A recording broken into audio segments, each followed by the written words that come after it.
Right over here. I sat next to her last night, the poor thing.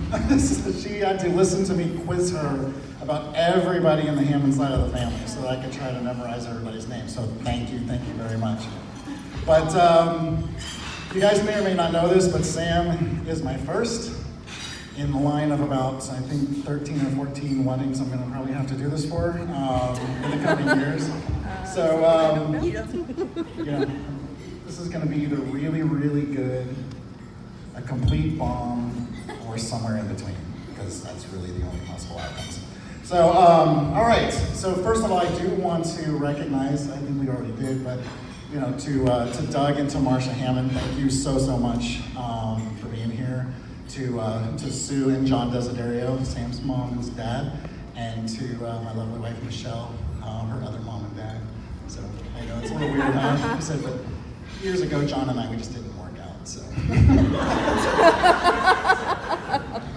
So let me move along.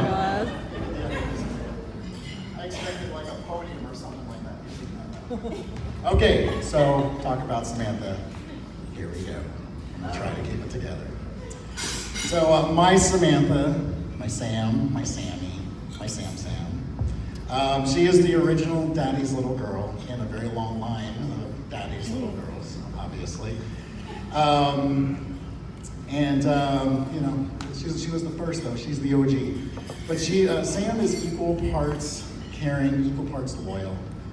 She is wickedly smart. Has just the right of attitude and a streak of very sweet sarcasm that comes off very nice. And usually you walk away going, I think she just insulted me. But she's amazing. She's just an amazing girl. She's also very driven, but very grounded. Family matters a lot. It's probably one of the most important things to her, and it's what I love about her so very much.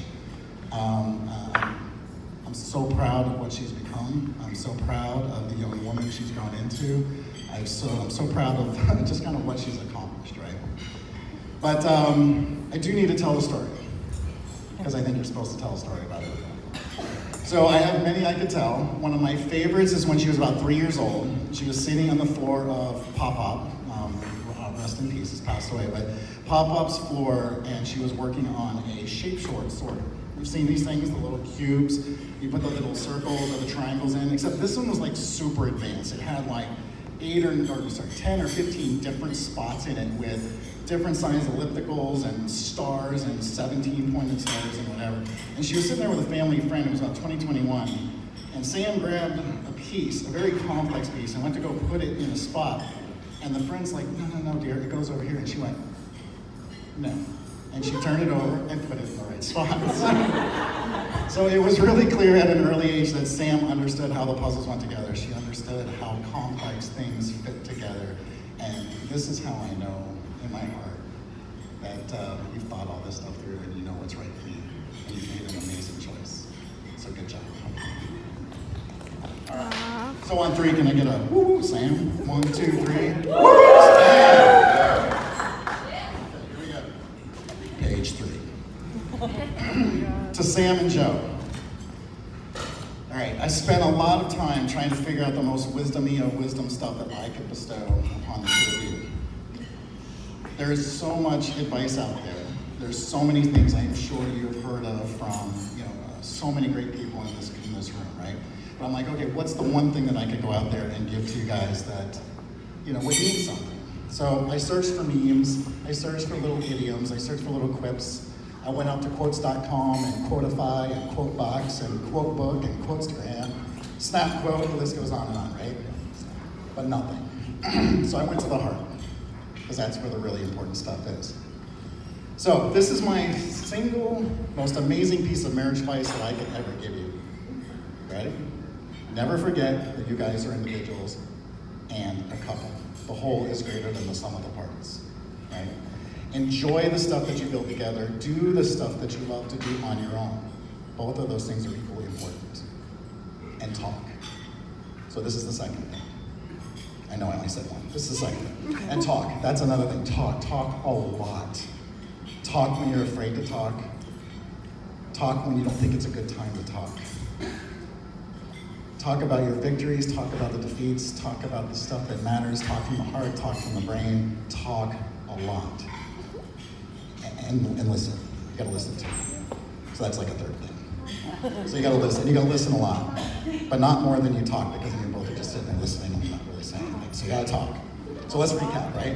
Be a couple, be individuals, talk a lot, and listen a lot. Okay? So listen, you both are extremely, extremely brilliant. You love each other, and more importantly, you know the 3 dangers of the fire swamp. So, I am absolutely confident that you both will figure this stuff out. Okay? So this is almost over, guys. So a toast. Please raise your glasses to Sam and Joe. Right? Live, love, laugh. Got that from Codify. You have an amazing life ahead of you. We all love you very, very, very much. Cheers.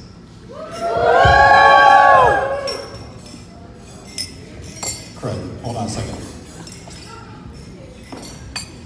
I messed up. These are out of order. I forgot about Joe. So now we gotta do another one. So, Joe, don't think I forgot about you yet. I will never forget the very first day that I met Joe. Why? Let me explain. This is the most devastating day in a father's life, the day that I met Joseph Hammond. Do you guys remember where we were? The ice rink? Astroscape. Yes, Astroscape. In the purple building in the corner, we were right up in the front section. Oh, I haven't forgotten. I remember too. Mm-hmm. So, the entire family was there. Joe is the new stranger. It's kind of like raw meat in the lion's den, right? This is not good for Joe. But he was a very, very nice young man. And I will tell you, I did like him a lot from the start. I hate admitting that, right? Because, yeah, how much can a dad like a daughter's boyfriend? But, you know, we liked him. So I liked him right up until the moment where he stole her away from me right in front of my face. And oh yes, ladies and gentlemen, this is a true story. So you see, Sam was skating because, you know, it's a skating rink and all, and that's what you do. And she fell and she twisted her ankle. There were a lot of tears. It was very, very clear that she was hurt, right? So that's when Dad's dad-ar goes off. He jumps into action, and it's time, right? Dad mode is on. My little girl's hurt. It's time to go fix the boo-boos, right? I gotta go fix the boo-boos. So I start going through all the usual questions. Okay, sweetheart, you know, what happened? Let me see. Touch it. Does it hurt bad? Can you move it? Can you, hello? Why are you ignoring me? Why? Oh. Joe. Sam did not want Dad to fix the boo-boos. No. She wanted this young man who was now hovering about 2 feet, 7 inches. He was like right there, right? She wanted Joe. You see, it was this very moment that I stopped being the only super important, amazing, and incredibly handsome man in my little girl's life. I was now being asked to share, and like a 4-year-old, I don't like sharing. So I was crushed. I'm not gonna lie. I was a bit devastated. I think I hit it pretty well. Probably not, but I was crushed. So here you get it. Oh, watch out! Just like your dress. Okay, hold on. But here's what the thing is.